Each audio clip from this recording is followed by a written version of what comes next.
Hylan. Hold on a second. Okay. Let's rewind. I wish I knew more about it. I don't know. But Miss Auman, Yeah. when she was at Lenore Rhine, Did some work with there. Hylan. Yeah, for Hylan, and I don't know a lot about it, but I do.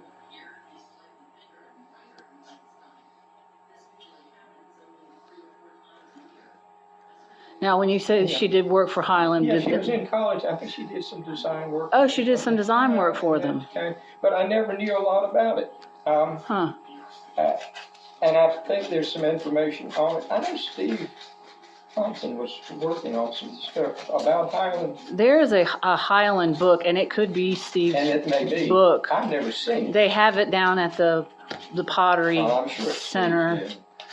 And I don't know if they had a Hylan exhibit or not. A lot of that stuff is so mid-century modern, which sometimes I like, and sometimes I'm hit and miss on mid-century. I prefer more arts and crafts than mid-century modern. Yeah, so. And I do, furniture and all. I like the arts and crafts. So, but that's not to say there aren't some, mid-century things that I like, and that ashtray was really cool. It's like cool. Frankoma. I really like a lot of the Frankoma. Oh, Frankoma is nice. I got that Frankoma wagon wheel. Wheel? The one that you said that. Okay. Yeah, I got it, but it didn't come with the lid. It only came with the pitcher, not the lid. Yeah. I was fortunate. After Mr. Frank died, the company was bought by Mr. Doherty. And he had been the vice president. He sold it back to the family eventually. Right. But I was fortunate to know Mr. Doherty. And he's the one that taught me how to make a teapot that wouldn't leak, or the spout. Right. He would come in here, and Mr. Frank would send him to North Carolina to see what was going on here, once a year. Huh. Which was always interesting. Then Frankoma was a California company. Yeah, it's Oklahoma. Oh, Frankoma was Oklahoma. Yeah, okay, I thought they were from California. No. Okay. No, Mr. Frank found that clay there in Oklahoma, and that's why it's got that name as it does. Right. But I like the glazes and all were so much, the kind of glazes we did here too. Right. Which like that green mat. Yeah, the mats that's a big deal. I'll tell you how I first heard of Frankoma was Martha Stewart. Martha Stewart collected, or maybe she still does, who knows, but she did her magazine did a thing on Frankoma. Wow. And she said that because it was a Western brand, that you could probably find pieces out east, relatively for better prices, because people didn't. So anytime I see something that looks like, to me, that I think looks kind of like Frankoma, I always at least check the bottom, just to see, oh, that looks like Frankoma. Most of the time it's not, but every now and then you run into some and you'll think, oh, Frankoma. Of course, I thought it was from California, not Oklahoma, but still, Oklahoma's a little ways away. But I just think it's a gorgeous, and they did so many things. Do you find that when you buy North Carolina pieces from further afield, the prices are better?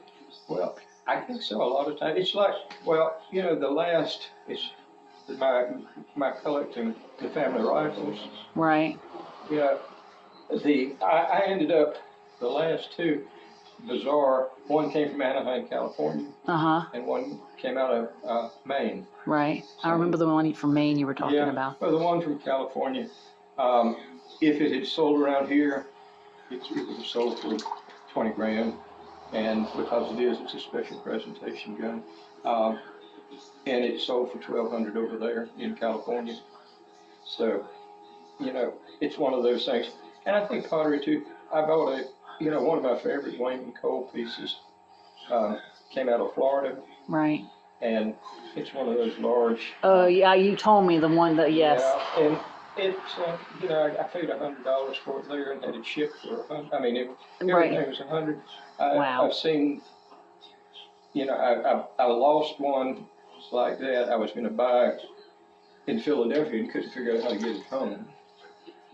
And then the same thing, there's one in the Potter's Museum that Wayman Right. actually gave the Aumans, and he had kept it, gorgeous, and it's in that malachite glaze again. But finding things like that at that price is so, sometimes people just don't know or don't really appreciate maybe what they've got.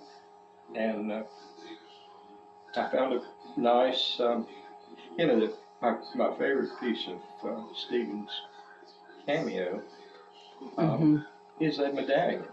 Oh, yeah. And I paid $6 for that medallion. And it's Crockett and the Preacher. And that's a really wild piece. I got one the other day. I think I paid $50 for one of the mugs, Stephen's mugs. I just love that Cameo. Yeah. I've got one piece that was crystalline, and that's probably enough. But the Cameo, I think I can just keep on because there's such, it's such a variety, even the things that he knew and did so often. Yeah. Love it. And for years, I couldn't find any, and then, hit a few here and there now, but I couldn't afford them when I first started looking at them. Right. I've got a piece or two I've tested in here. I tried, but I've never gotten, not like Rodney or, the ladies up in the western part of the state that seem to be here.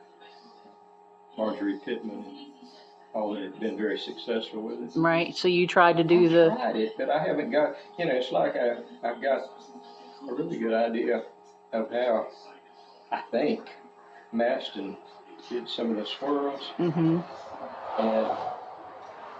once we get the wood, So he used the same technique to do the swirls? No. To do swirls? No, that's what I've got an idea how that swirl's done though. Oh, you mean the clay swirl? Yeah, well, it's on top of the clay, that's the thing. Oh, so this isn't like in the body. This is. I think this is, and we're going to do that too. I've told Logan I would teach him to do that, and I've actually gotten some of the old Auman clay ready. Right. And we're going to do that. I bought a piece of mine from years ago on eBay one day, and it's, the swirl. I learned to do that from Owens. Melvin taught me a lot of different things like that. He, sometimes I'll see a piece, and I don't know whether it's his or mine. He really did a good job letting me, teaching me those kinds of things. If you just had time to sit there and wait for him to talk to you. Right. Just never press him. But that was like so many of these artists. If you just let them have their time, and then once everybody's ready, but you just didn't come in there and say, we're going to do this right now. That's a good way to get shot or down. I don't know if many people like that. I really, I'm pretty laid back, but I would not want to be told I had to do something like that. See, I don't make him do this. No, absolutely not. I don't mind sitting and talking. And at this point in time, there's a good reason to do it, and that's my age and my health. To put anything down that can be down at this point. I'm going to grab something else to work. I'll be right out of the other room here.